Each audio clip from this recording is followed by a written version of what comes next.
আচ্ছা, পটলেতে দোরমা কোরমা কষানো পটল চিংড়ি সবই খেলে একবার এই রেসিপিটা ট্রাই করে দেখো তো। যদি কোনোদিন না খেয়ে থাকো, গরম ভাত রুটি সবই খেতে পারবে, গ্যারেন্টি দিয়ে বলছি। সবার প্রথমে এখানে তেলের মধ্যে একটুখানি শুকনো লঙ্কা ভেজে তুলে রেখে দিলাম।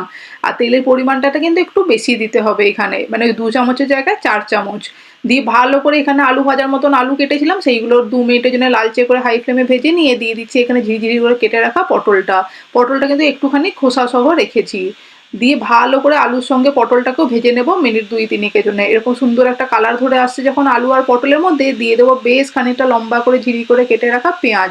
আর তার সঙ্গে ঝালের জন্য কাঁচা লঙ্কা, আর তার সঙ্গে নুন হলুদ সামান্য একটু চিনি দিয়ে সবকিছু আবারও নেড়ে চেড়ে ভাজবো যতক্ষণ না পেঁয়াজটা ভালো করে ভাজা হয়ে যাচ্ছে।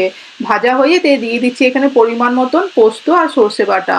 সর্ষেটা আমি এখানে 2 চামচ দিয়েছি আর পোস্তটাও 2 চামচ দিয়েছি। দিয়ে ভালো করে নেড়েচেড়ে একটু কষাবো।